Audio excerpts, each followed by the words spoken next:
talk of fishes and how to make them healthy. When we talk of dogs and pets all around and how to make them happy. All that comes to play is family. All that comes to mind is family. When we talk about to make a fun and how to make it grow. When we talk of everything, now family to know. Now family to know. Even as a family, my cross them know that we die.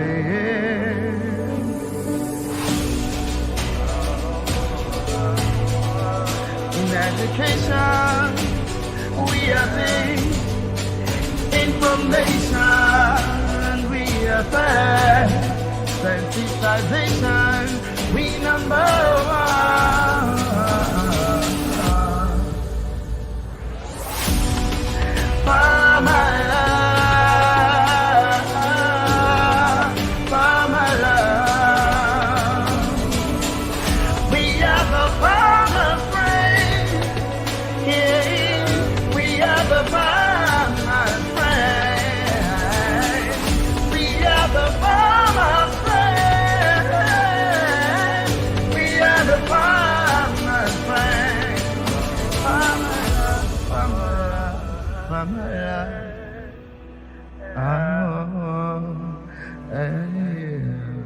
Farmer Lamb, providing health care for livestock owners and their livestock.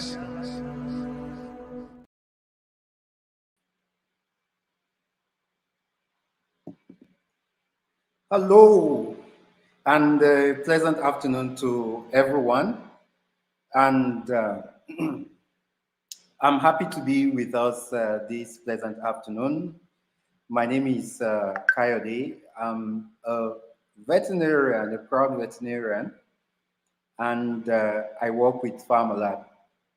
And this event we hold regularly, probably once a month, to shed light on a few things happening in the veterinary space and to bring to bear a few of us that are proudly veterinarian but are doing amazingly very well in the sphere of influence that they operate.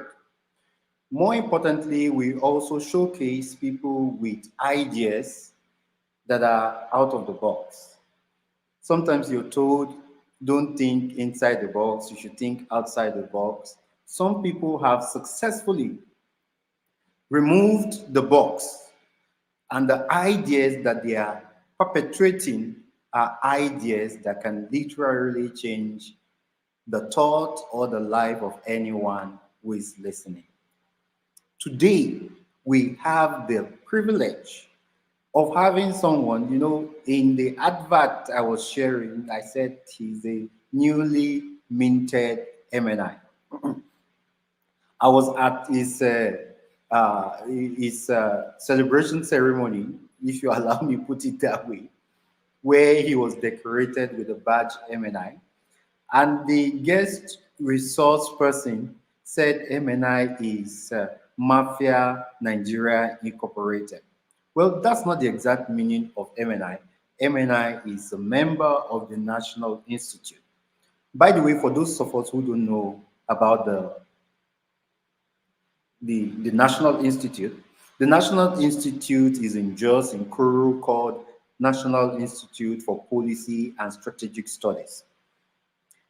Well, the reason why I perceive the resource person called it mafia is because virtually who is who in the Nigerian politics or in the civil service attend that as a leadership, 9-month leadership course where they are drilled both locally and internationally on best leadership practices, getting them ready to go back to their institutions. We have a lot of colleagues from the military, from the police, from civil service, top ranking civil servants. coming in, spending 9 months together, jiggling their thought and ensuring that by the time they go back to wherever institutions they are coming from, they are better rejigged, have better thoughts, and are able to influence that sphere that they are in. Our guest today was sponsored by the presidency. And I like that part, right? Because for the presidency to handpick a veterinarian and say, I'm sponsoring you so that you could come out better and ensure that your impact after this institute is better felt, not just in the veterinary sector, but in the food chain. So I'm happy to introduce to you today the Chief Medical Director, Gan-Rovet, back end. If you can just bring him up, let's have a few arguments here and there and know whether it is time for vets to participate in politics or not. Back end, can you please bring him up? Let's see. Yep. So, ladies and gentlemen, the almighty Dr. Gani Enahoro. Good Thank you, afternoon, Femi. sir. Good afternoon. I Femi, want how to are say you? I'm good. I want to say when I grow up, I want to be like you, sir.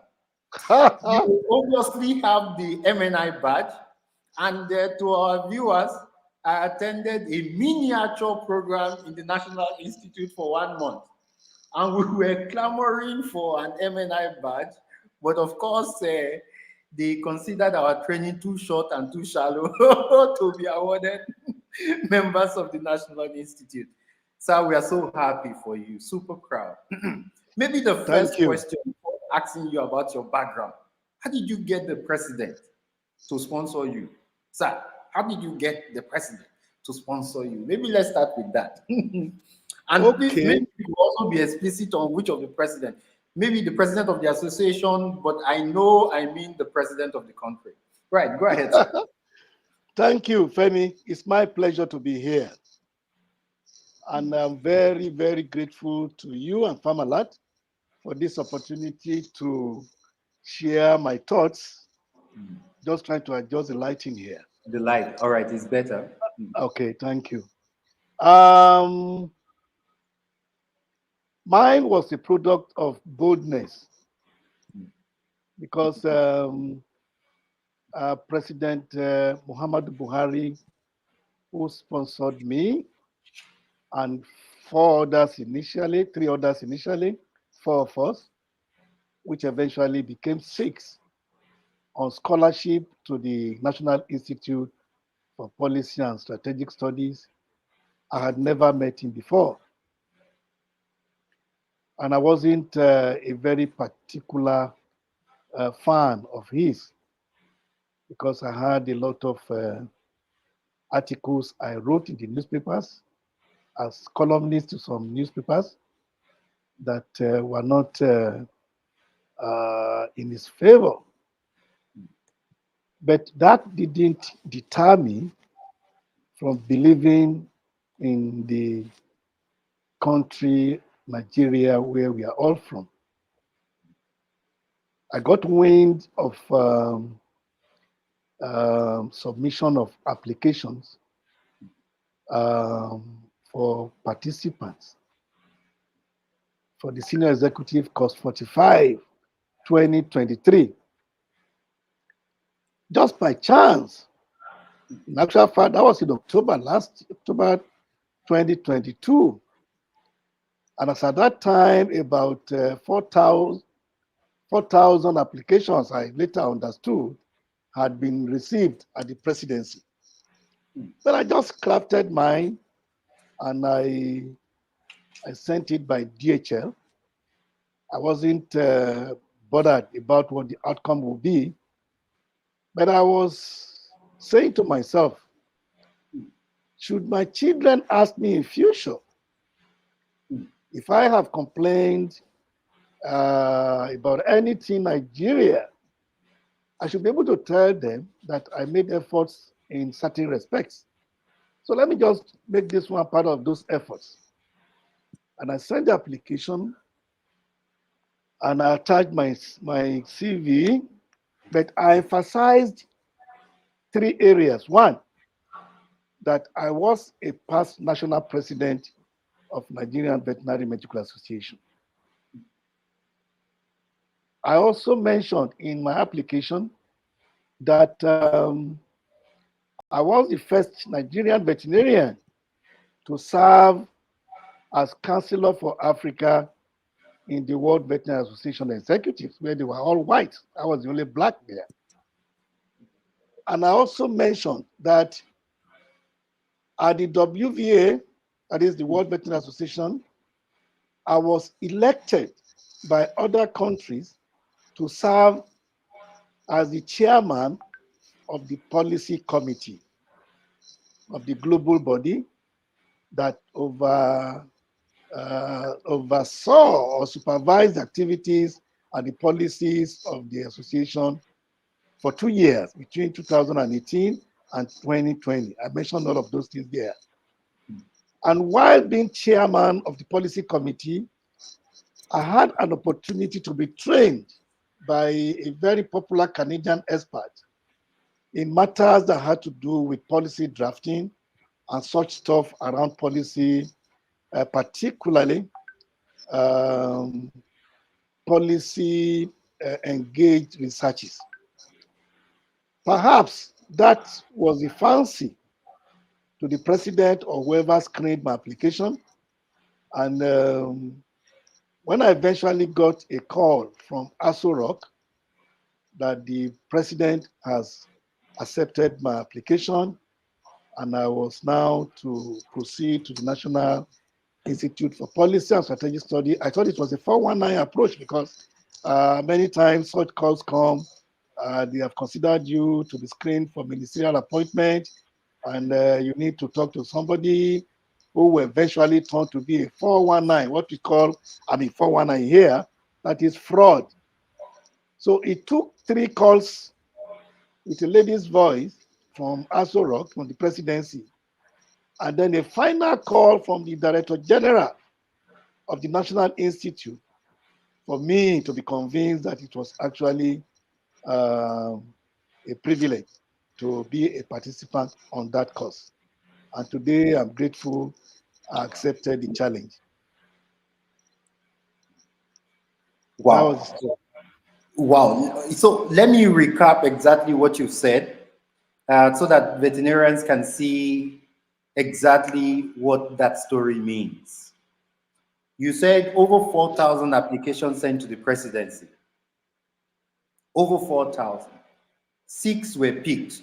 But I think the biggest part I picked up was that yours was a product of boldness. Like a product of boldness. Like, I'm not sure if I can hear that enough. You know, so why do we sit down and not attempt big things as veterinarians? We will get into that. But I'm super, super very impressed that you're able to sit down, first of all, and believe that if the presidency are sponsoring people to the National Institute, you are worth your onions. And I love the fact that you were able to articulate properly your stance. I've done this, I've done that, I've done this. Quite a handful of veterinarians have done a lot of good things, but they are not able to articulate. You were bold, you took the step, you articulated properly, and out of 4,000 applications, 6 were picked, and you were one. We should give you a fantastic round of applause, sir. And I'm very, very proud of that achievement. So maybe now, so why was this? Okay, so your video is off. I want to be sure that you're on. Can you hear me, sir? Yes, I can hear you very well. Let me get it back. Fantastic. Yeah, okay, sorry about that. Why was this application important to you? Well, you will have applied to another institution. Why was the National Institute application to get into the National Institute of importance to you? The National Institute is the topmost think tank institution in this country. And I have known quite a number of our colleagues that had been fortunate or privileged, that's the language really, to have attended courses there. Just like you said, you had a course, a 1-month course. They call it PLSC, policy. You will know it better now. And then, but the flagship course at the National Institute for Policy and Strategic Study is the Senior Executive course. And less than 8 veterinarians, starting with Dr. David West of blessed memory, a very senior colleague who was the first to attend that institute. And the latest, before I had my privilege, was our immediate, the immediate sec before us, the current president of the Veterinary Council of Nigeria, AIG Aisha Abubakar Baju, and LC, MNI. I have to put that behind their names as part of the cultural tradition. Through these people, we also had a past president of NVMA, Professor Sharubutu, who was also an MNI. I know that there was, before, if up to now, I will have to talk about that very soon, there was no slot available to veterinarians to be part of such a think tank for this country. And I felt that was a huge gap. Yes, I have gone, I have come, and I know that veterinarians, the country is shortchanged, that veterinarians don't have slots at the National Institute. The Nigerian Medical Association, they have a slot which they share with the Pharmacy Society of Nigeria on a biannual basis. In other words, if you have a medical doctor from NMA under the sponsorship of NMA this year, then the following year, the pharmacist will send in their candidate in rotation like that. Nigerian Bar Association, they have a slot, 1 slot every year.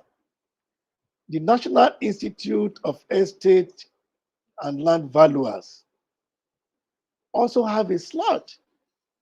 Veterinarians don't have a slot. So I felt I had to know this because I related with those who are graduates of the institute. For instance, the Veterinary Council President AIG Aisha was sponsored by the Nigerian Police Force. They sponsor commissioners of police or AIGs on a yearly basis. This year, 8 of them were in my course, who were my classmates. The past president, Professor Sharubutu, was sponsored by the National University Commission. They have 2 slots every year to sponsor 2 professors. We have ambassadors. We have permanent secretaries, about 6 of them, perhaps on zonal basis from all the country, all the states in the country.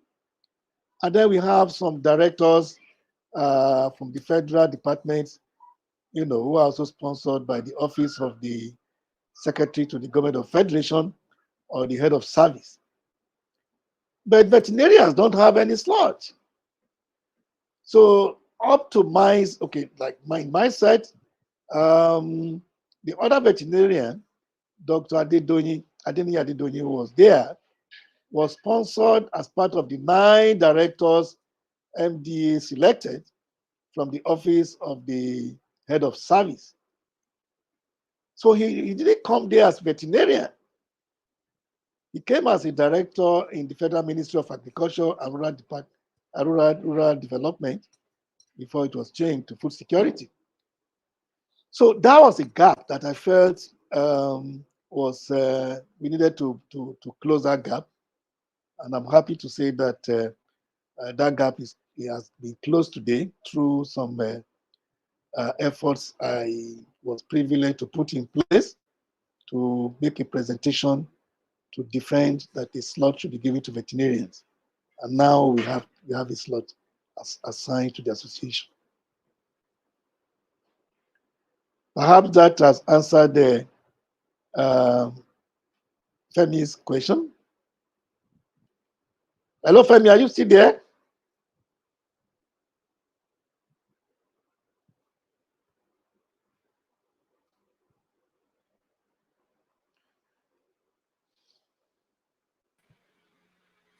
Okay, so I'm here all the while.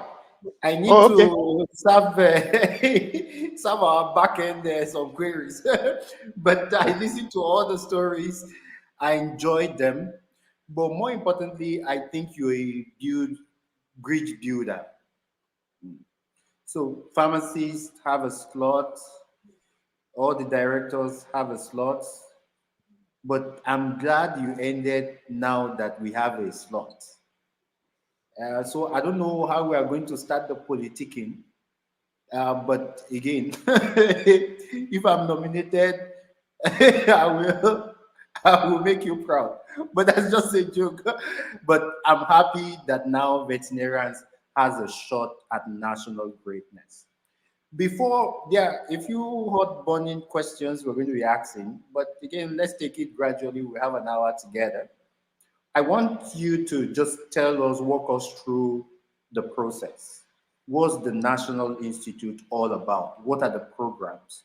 Why was it designed to specifically equip national leaders for national impact? So if you walk us through what you went through, the journey. I've been twice part of your crisis game, so I love that part. And if you could just walk us through, then we'll now start asking you questions. Thank you. Okay. Quickly, it is ordinarily supposed to be a 10-month course.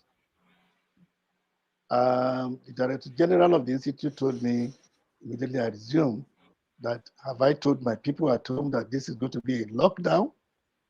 I went there thinking I was just going to have fun and then um, just,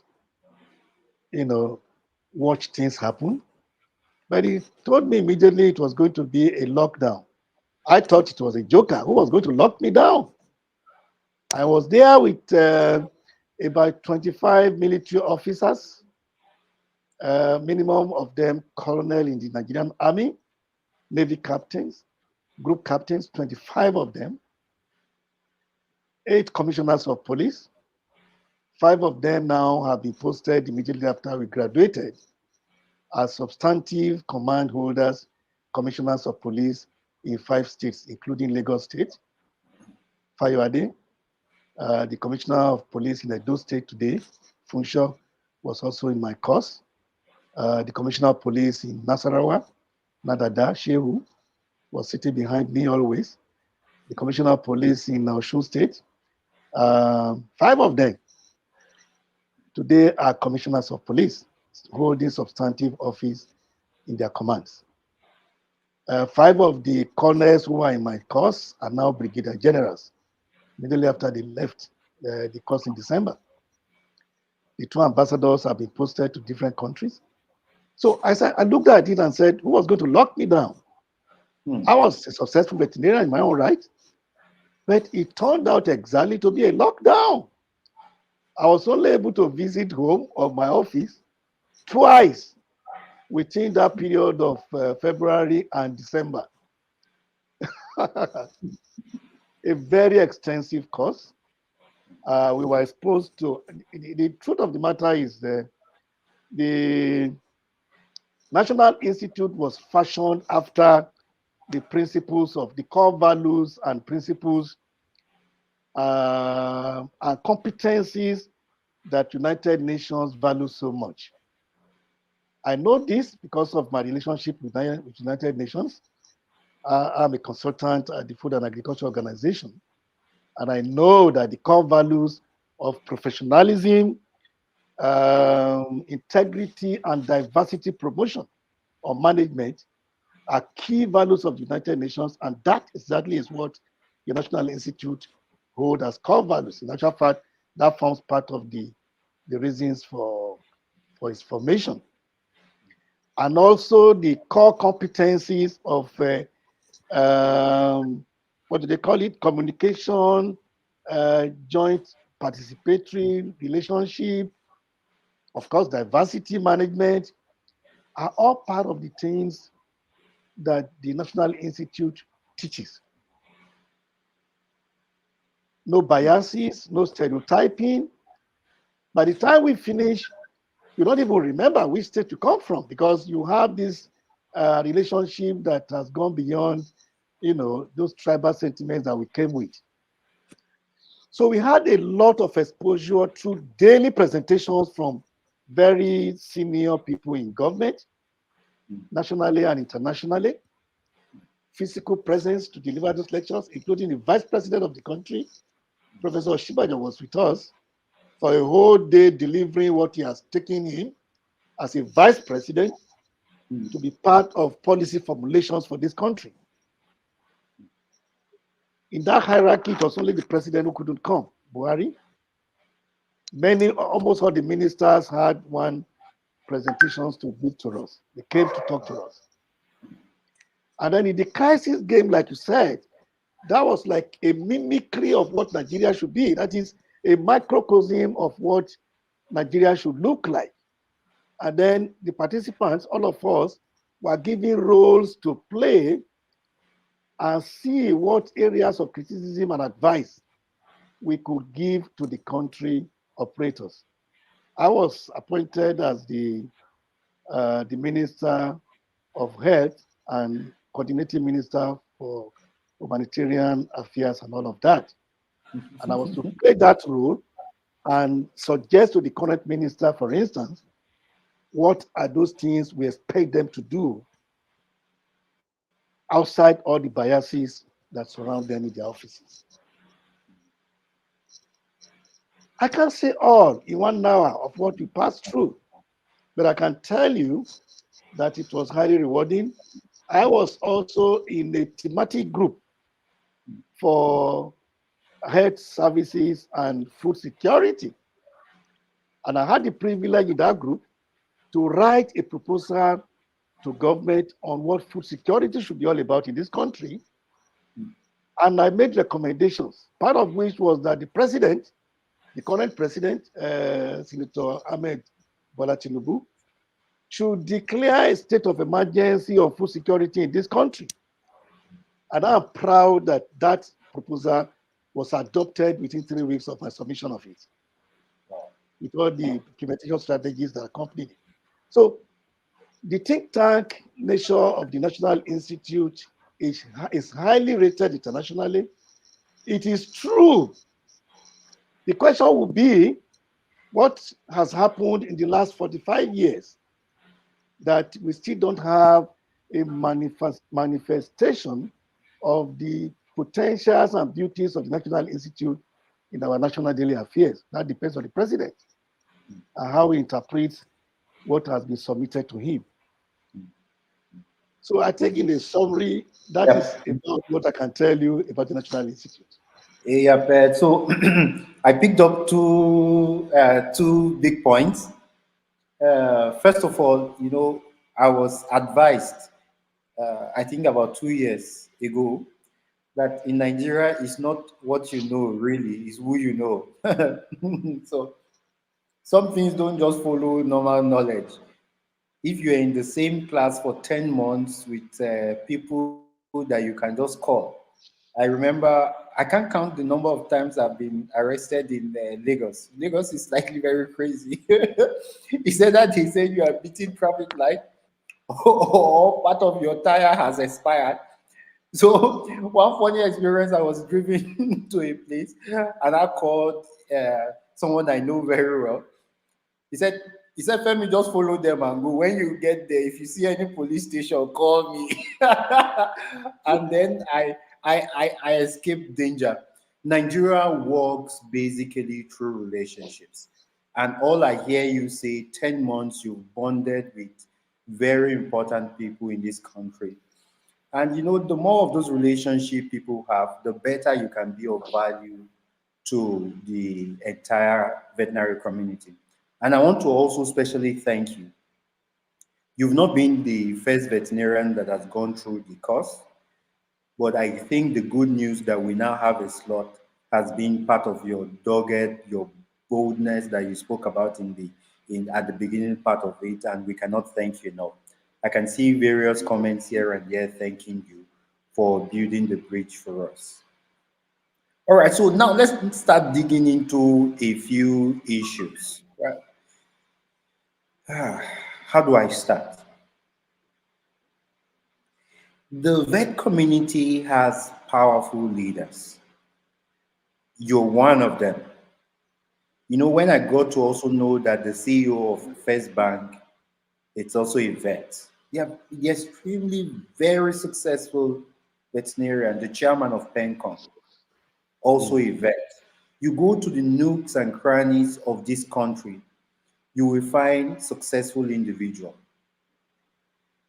Well, will I ever say that the community in itself has succeeded that much? Because you see, if you have the CEO of First Bank loaning $10 money, right? I'm not sure if he has ever come down to our grassroots to pick the community and move forward. So first of all, what's our problem? Why are we not making use of successful people to grow the community successfully? I can see Professor Fashino on the call. I think I saw his comment. So a very successful professor. Grew from the rank from South Africa to Tanzania. He's now in Rome. The veterinary community should not allow him rest. But again, we see less use of our successful individuals to form the warmth of our growth in the community. What is the problem? And I want you to use your every lesson you've learned from NIPS to provide a strategy to discuss the problem first and then give us a way out. At NIPS, we survived on the principle of non-attribution. In other words, whatever we had to say or do, nobody will hold us responsible. Nobody would. So it's called the principle of non-attribution, just like what you have in the Chatham House, where you can say anything and nobody is going to report you. So even the police commissioners who came on training could say anything against their institution, and there will not be any reference to it outside the auditorium. So I might not be able to do exactly that here, because the principle of non-attribution does not apply on your farm alert program. But I would have to say this, because I've always believed in telling it as it is. The veterinary community, we have leaders who have not been cooperating much between themselves or amongst themselves to lead the community. There have been a serious pulling down, which is otherwise called PhD syndrome, within the community leadership. The community followership, the veterinarians are not like that. But amongst the leadership up there, we know this amongst ourselves. People don't, but I think it's beginning to change now. The strategies of run him down doesn't seem to be marketable any longer. Yeah. The population is getting more enlightened, and a lot of the young veterinarians are beginning to speak out loud without unduly believing in what leaders say. They now interrogate leaders, and I think that is good, holding us accountable. Part of that is what you have done to me now. You have brought me here to come and talk about this. I mean, you have previous veterinarians, like I said, who passed through the National Institute, whoever cared to talk about them or ask them to give account of how they went. Even though the association didn't sponsor me, the presidency did, but here I am giving account because I'm a veterinarian, a proud one for that matter. So things are beginning to change. I think going forward, I would want to say that veterinarians should remember the very core principles that we were taught in school.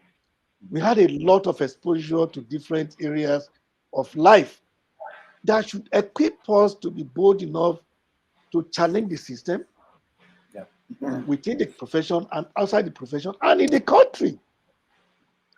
Those who are leading us in this country are not the they are not the best of materials.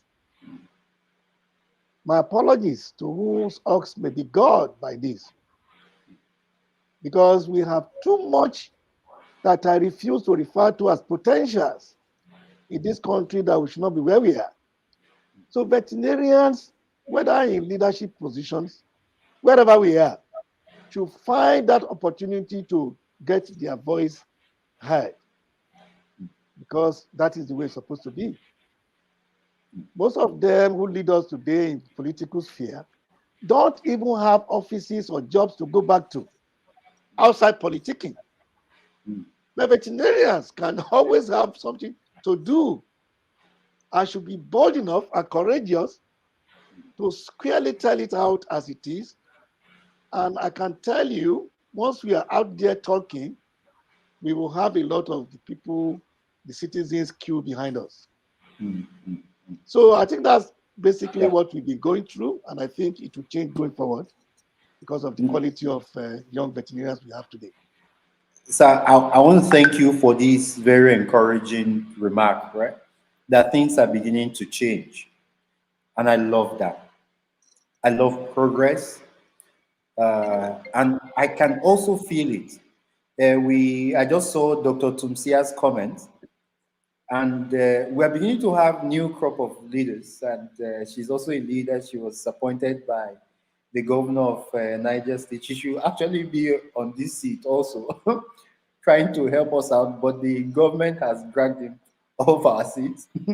But we are beginning to have new leaders, people like even you.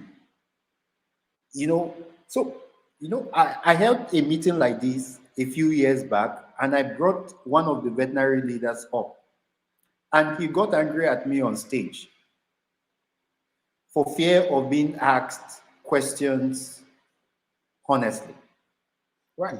But here you are saying that people should hold you accountable.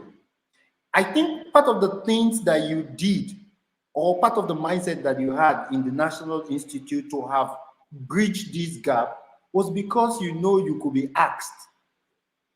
And you had this accountability mindset that somebody will ask me after 10 months, what did I achieve for the veterinary community? And as soon as we have leaders who see progress in young people, and who also understand that they will be asked to give account. And it's just simple. When somebody asks you, how much did you spend, break it down. He's not calling you a thief. He's just indirectly saying that I need to submit a report. And the report requires that I'm detailed with my stewardship, with whichever position I've been entrusted in. And I'm happy and I'm super proud that you've exemplified these two things. In part of my marketing campaign, I said politics is dirty. For God's sake, did I grow up wanting to be a politician? No, not exactly. In fact, we think people who are politicians are thieves. You said in the crisis game you were a humanitarian minister, minister of health and humanitarian, and then I just remember the recent saga, the Edugate and the, the people who mistakenly transferred money. Right? So there's corruption. There's massive corruption. So the decent person who is super intelligent will not want to go and soil himself. I've worked a few of these government organizations, and I've seen people literally destroy something good because it doesn't benefit them. Mm. So you could understand if good people withdraw. But guess what? The people who leave the stage for are the people running the affairs. Politics is dirty. Should professionals be involved in politicking? If the answer is yes, how do we go in, create change, and of course not be part of the system? So many questions in one. Go ahead, sir. Well, first of all, we definitely cannot be in isolation and still be part of the whole. We are never going to be bigger than the society we live in, but we must always strive to be that change that we expect to see. I can tell you today that if professionals appear in the midst or in the gathering or in a political um, meeting, all others who are non-professionals would always feel uncomfortable because one, they give it to you already as a professional that you it's like you have come to invade their space. They don't see you as somebody who could play the kind of game they play. But that is exactly what we need to bring that change to bear in people. Some of us never really had the opportunity to um, to demonstrate the beauties that should have been in the political setup of this country because in our own time, I'm not completely out of it yet, we thought ruffians, in quote, were going to be those who took over for the military because the IBB regime, President Babangida, did a lot of dribbling of Nigerians that those who really were willing to ordinarily serve the people gave it up in the various cancellations, if, up to the level of canceling the June 12th result of Abiola, who was supposed to be president that we never had. So those who now came out with the belief that the military really will surrender to the civilians were not the best of us. The best waited in the wings. And when these people came on board, they made a lot of money fraudulently, and they have continuously used that money to punish all of us. Let me say it clearly, professionals must be in politics. In all other countries, that is the way it is. One, because we have, beyond the fear of the citizens, we have the fear of profession, we have the ethics that professionals signed onto, and we know that there must be a home to come back to. And confidently, professionals have jobs. If they are actually successful professionals, they have jobs to go back to. I have had the opportunity of being asked to be a special assistant in my state twice, and I rejected the two opportunities because I saw the commissioners I was to work with, and I did not believe that I could work with them. Not out of arrogance, but I did not want to just be a space occupying lesion like cancers are, and just fill a gap and make recommendations that would never be used. And I declined and I went back to my job. Not the run-of-the-mill politician will do that. They will stay put and then, of course, occupy that space. And despite all the insults, they will be targeting money. The professionals won't just target money. They will take of the enemies they will have back home in their profession if they would not do well. So I think professionals should come into politics deliberately with the intention to make the change that we desire. And this country is a blessed country, a very blessed country, despite the fact that we are losing most of our big professionals and experts through the Japa syndrome. We are still a very big country, a very good country. And once those gaps are taken care of, most of our experts who are leaving might want to come back and fit into the place, to the arena again.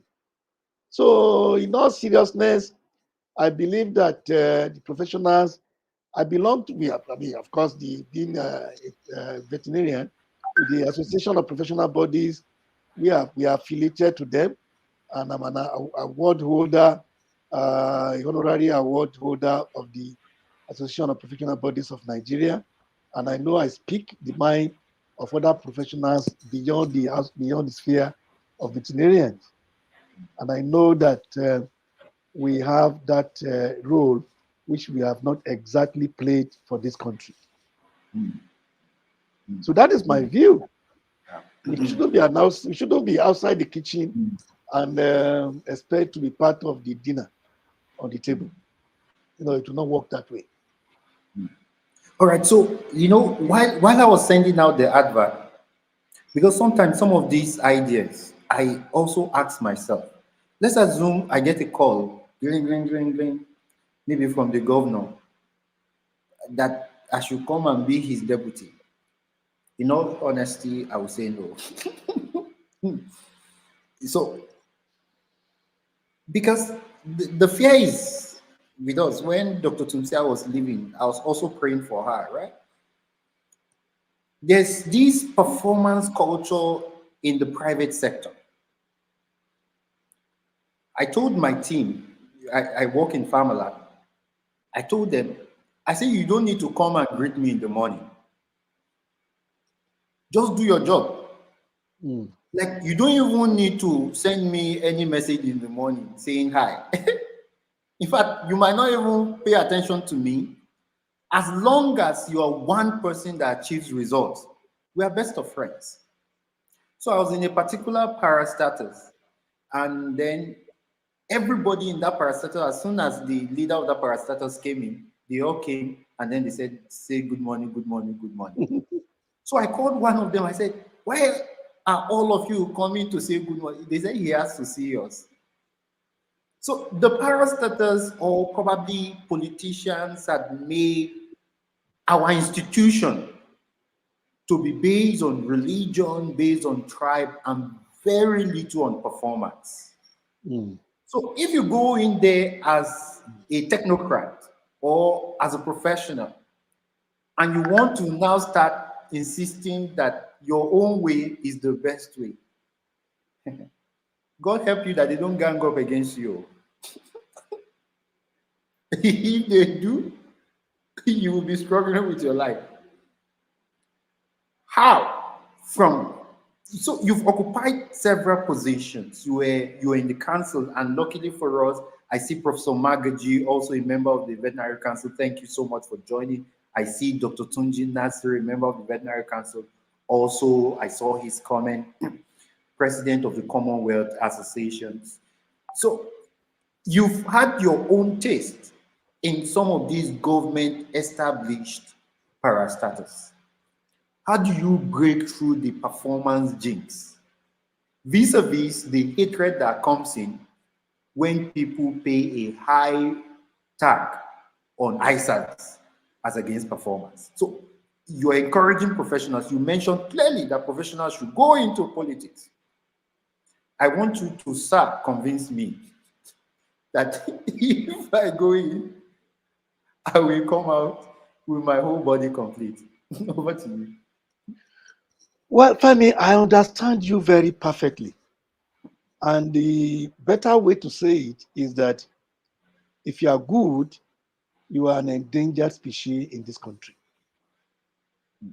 be it in the civil service, public service, or in the private sector. If you are a good guy, good in the sense that you don't want corruption, You don't want to be soiled. You are an endangered species. Your life could be threatened. My life has been threatened even as a private sector practitioner who was invited by a governor to write to review a technical submission for which some civil servants had benefited and were still benefiting from a contractor or a prospective contractor who was going to dupe, in the language of caution I'm using here, who would have had to dupe the state, and I was to write a technical report on the proposal of this character who came from US with a partner in China. I wrote my technical report without fear because my name was going to be there, and the governor had said, get this. He knew why he said, get Dr. Enahoro to review this technical report. But I was threatened. I saw the threat very clearly because money had exchanged hands between the civil servants, very high level civil servants, and the prospective contractor who were coming from abroad. And I was seen like a blocker. So it is known, nothing is new about that, that if you are good and you are a good guy, be it in public service or private sector, you are an endangered species because the system is highly infested. I thank God that the governor adopted my report and dismissed that proposal with a wave of the hand. I mean, very carefully so. Now, why do we have that kind of tainted environment in this country? Because those who do wrong are never punished here. And that emboldens those others who would ordinarily have been on the side of those who do good. And they continue to perpetuate the evil of corruption, stealing, theft, because corruption looks like even a decent language. People are stealing with a lot of boldness that confounds the wise man. And there are no punishment. Even when they set up committees or panels to investigate, that would be the best we will hear. We will never hear prosecution and naming and shaming of those associated around the corruption. It's common knowledge that an accountant general of this country made away with almost 900 billion. I'm not sure of figures now. What have we had? The backdoor report is telling us that plea bargaining was allowed for him to return some of the money. And in many places today, he has been given chieftaincy titles. So people are not punished for doing wrong things. So if you now see yourself looking outside that cycle, you have to be extra careful. And that is what most professionals can't stick their necks out for. But should this be forever? I believe it is not going to be forever. We only need a president who is determined, who is courageous, who also is not part of the team of those who steal, to make those corrections possible for us. Are we beginning to see some changes already? Maybe we are beginning to see. Maybe we are beginning to see that. The stories around the humanitarian ministry, I have never believed in that ministry anyway, and I'm happy on television. I said so a few days ago. I said so in October. I said so a few days ago, that it was a cesspool of corruption.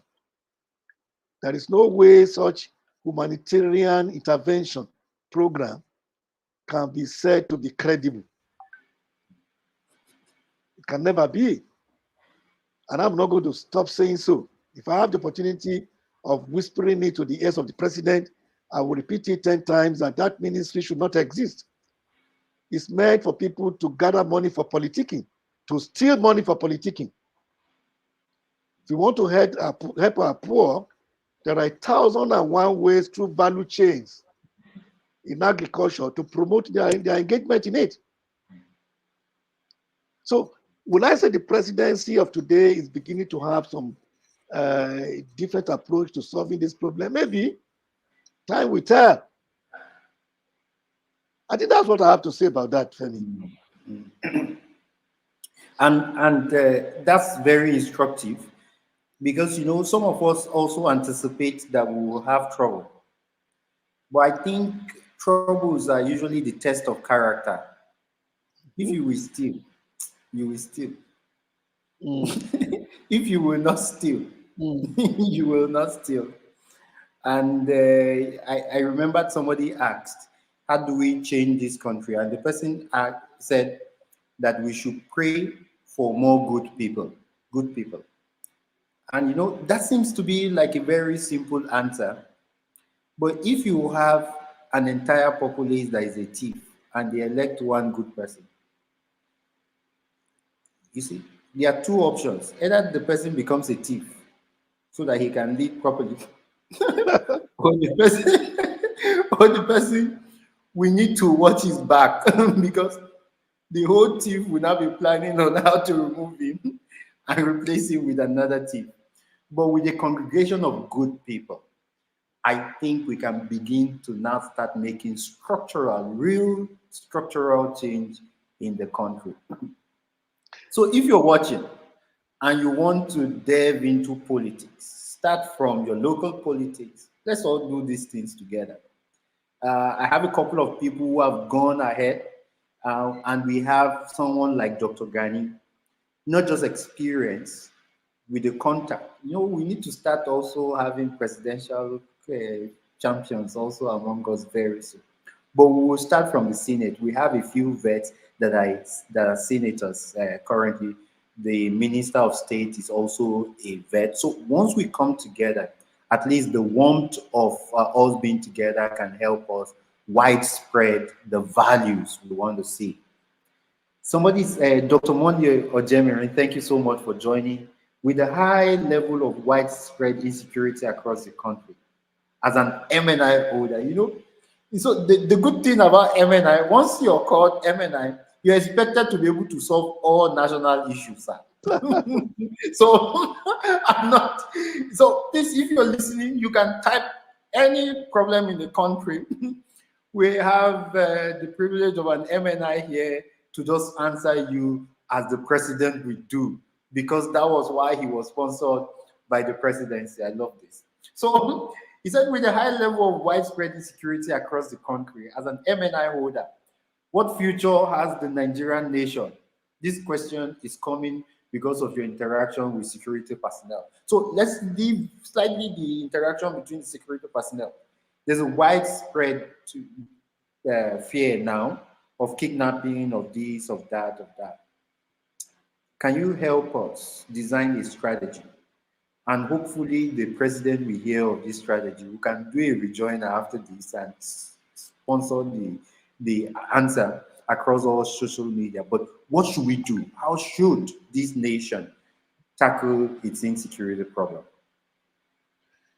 Well, before I go to that, let me have this addendum that we don't need a tribe, a very large population of good people as leaders to change this country. What we need is committed, courageous leadership, starting from the president himself. If we remember when President Muhammadu Buhari was elected, even before he was sworn in, a lot of people who are not straight ran helter-skelter because of the fear of what they knew of him in 1983-85 as military head of state. Electricity and energy security was almost assured.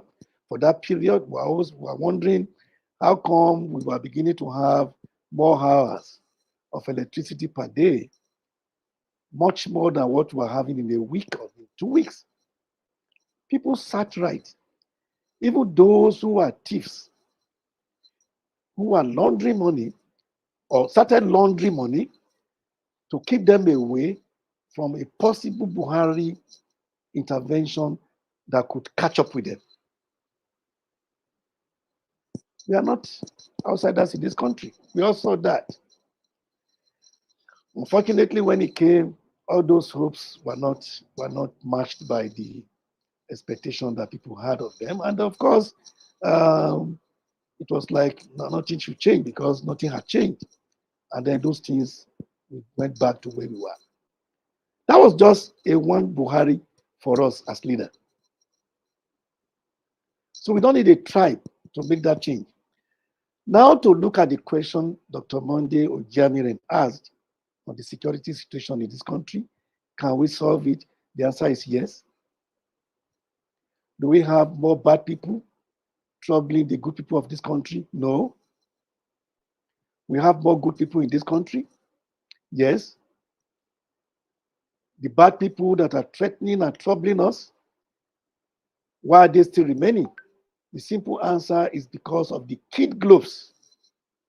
The kid gloves that Nigeria has deployed in the last 8 years to address insecurity in a very suspicious manner. We have not, we have not even allowed our security apparatus to display their capacity. They have gone outside this country to play roles in Sudan, in Liberia, in Sierra Leone, in other countries through United Nations missions that we are not even popular with, either as policemen or soldiers, and they have returned with honors. How come they cannot display that versatility back in their country? It is purely because of our political will. Though in the National Institute, we are not allowed to use political will and go free like that. We are supposed to define what political will you are talking about. And that political will is in the presidency of the country to determine the way forward he wants to deal with a particular case. So I think the current situation, the current insecurity that has showed up in the federal capital and in some areas of the country is a test for President Tinubu to show that political will of competence in holding his security men accountable and punish people that are not doing right. We can't arrest hoodlums and call them bandits and lock them away without trials, without open trials for others to see. Yes, you could tell me that the bandits don't have opportunity of watching television. Who said so? But they will hear. But we don't get people punished for their involvement in crimes. And we want to change, we won't get it. So to solve our security challenge and problems in this country, the starting point is for those who have been held in the past and those who will be held tomorrow to be punished severely. Others will sit right or will run away. That is that about security. Uh, Dr. Gani Enahoro, FCV, SN, MNI. Unfortunately, time is no longer on our side. Oh. But there are two very big things that I want to drum home before we ask you the final question. And I think I will read Professor Fashiona's comment before the final question. First, professionals should be involved with politics. And prior to this meeting, I had the assumption. So one strong, one courageous person can transform an entire institution. So my biggest prayer is that one day you probably be a minister or be the president of a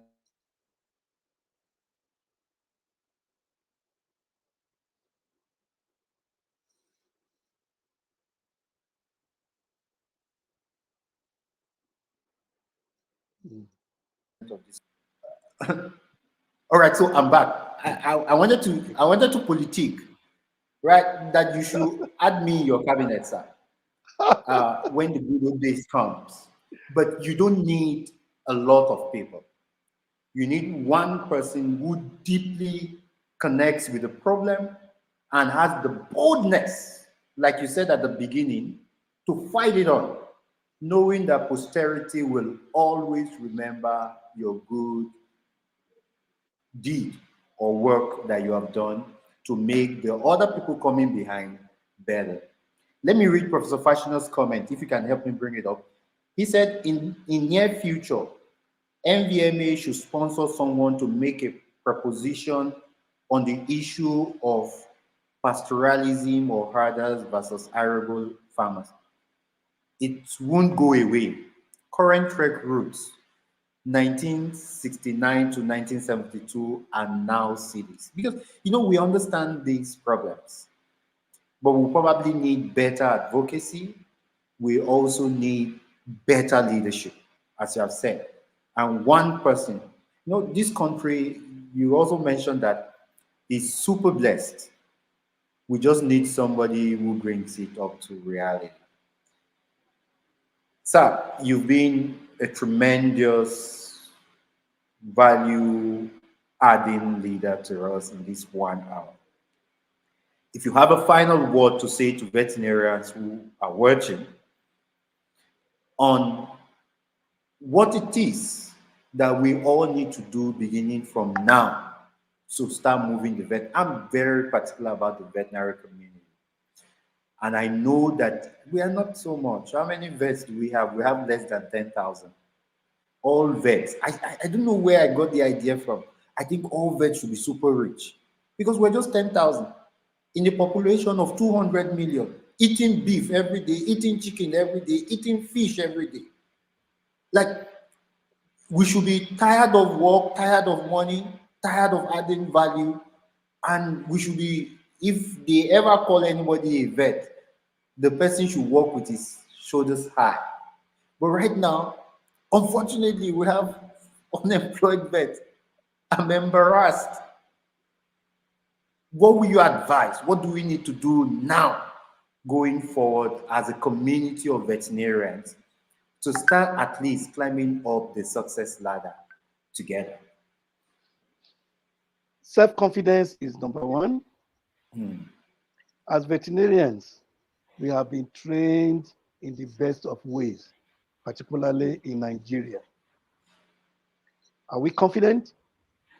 I have not seen much of that. That confidence building must start from our respect to the leadership of our association and our veterinary council. If we disrespect our association and we disrespect the leadership of our council, we are finished, because the council must regulate us. We must believe in the rules of the game. Like you correctly said, just 10,000 with less than 4,000 active on the field, we have too much to handle. But we need that, I don't want to use the word, but that's exactly what it is, inferiority complex that has affected so many of us. We have practices that are not presentable, and we are not willing to accept the council challenge over them. We cannot do things like that and expect others to reckon with us. We are not communicating. In a few days' time, I think on Thursday, I'll be making a presentation on medical communication to the Small Animal Veterinary Association of Nigeria on a platform like this. What are we telling people? How many of the citizens of this country realize the public health relevance of veterinarians? Is it just by chasing after poultry or sheep and goat and cattle? The job of a veterinarian is too big beyond just injections of animals. How many people, how many citizens today in Nigeria realize that meat inspection must be done by veterinarians before they eat those meat? That's a huge gap. for which animal scientists who don't have the bearings or the teachings of anatomy and pathology are beginning to want to take advantage, because if you leave what belongs to you unattended, others would shook their head, let me use wordy language, into it. So we need to be communicating rightly, messages that must sell our profession. Because if we don't say it, nobody will say it for us. If we allow the abattoirs, the directors of veterinary services, allowing the abattoirs in their states to remain in the state we know, we cannot expect in 10 years to have a change of this profession. We must continue to drum into the ears of those who should make corrections, to let them know the public health relevance of veterinarians and the roles we are not playing. Because in some states we have 2, 3 veterinarians as civil servants, veterinarians in those states. What are they doing? Can they carry out the roles of veterinarians in those states? The answer is no. But are we telling it as it is? The answer is no. So I think that's the beginning. We need to communicate right. We need to also allow the citizens to know our roles. Then they will look for us. We will always have something to eat. If we don't respect our councils to guide us, then of course we will not have a profession. I think that's just the baseline. Every other thing can be built around it. Brilliant. Leaders like you, we should call way maker, right? Everything rises and falls on leadership, someone said. John C. Maxwell, to be specific. With better leaders come better communities. I want to emphasize again. He said, and Benedict Okonkwo said, if you're good, you're an endangered specialist. That's what you said. So it means that if you think as a person, as a vet, you're good. So you should walk with your shoulders high. I cannot tell young vets strong enough. Walk with your shoulders high. And then you mentioned in your beginning story, which is one of the most interesting story I've heard, right? That exemplify the whole message you laid out today. 4,000 people had applied to the presidency. Actually, 4,500. It became 4,500. Yes. You could sit down in your clinic, in your hospital in Warri, and do nothing. But you took the pen and wrote to the president. You see, so I used to think I'm a confident person. I'm not sure my liver has gotten to a point where I will sit down in my small office and write to the president. But I will attempt it this year, sir. I will attempt it. I will figure out what concerns me the most that can improve the animal health sector, and I will DHL it to the president. Like you wrote and DHL it to the president, and the president wrote it. Out of 4,500, 6 were picked. And here you are today wearing the prestigious MNI badge. Sir, we can be more proud of you. And this is just a message to everyone. If you live with your shoulders high, not proud, not like proud and arrogance or something. Self-confidence in your what, in the way you dress, in the way you talk, and you articulated your story properly before even sending it through DHL. You said self-confidence, communicate rightly, and educate people on what we do. The sky will only be our beginning point. Dr. Gani Enahoro, FC, VSM, MNI. Isn't it an absolute pleasure to have you grace this platform, Veterinary Spotlight, for an hour? We can't have enough of you. Just that time, it's running. We're 13 minutes even ahead of schedule, and we have to just stop. But if you want his contact, you could always get. He's on social media platforms and he is mostly reachable. I remember when I wanted to contest for an association politics, I came to his office to seek counsel, and he not just gave me counsel, he gave me a helping hand. So I know him through and through, that he will always support a good idea, a good person towards the betterment of the profession. And as we work together, work closely, throw ideas here and there, we can, of course, make the profession better. Thank you so much, sir. What we fail us to thank you, but thank you. And to everyone, if you've not subscribed to our YouTube channel, just before you go, just click on the subscription button. There are over 6,000 of us already subscribed. We will keep up this program. Next week, we are partnering with the University of Ibadan to bring, but it will not be on a public platform like this. We will be discussing cancers in dogs, and we have eminent professors in our close group that will be taking those classes. You will soon receive the advert by next week. Until then, have a wonderful day. Thank you so much, sir. My pleasure. Thank you. Yes.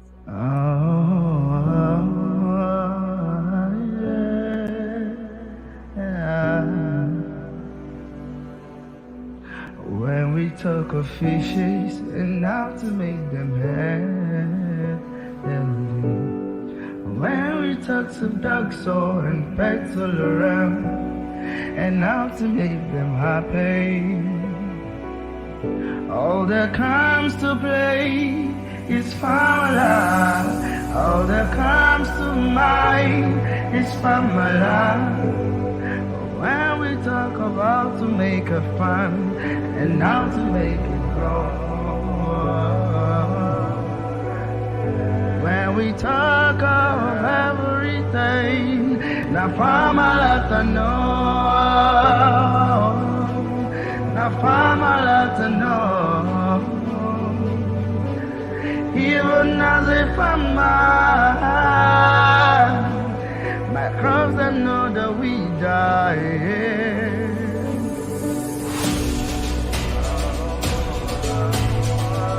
In education, we are things.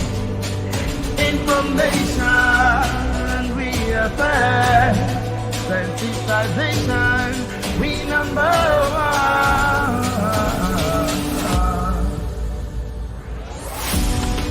Family.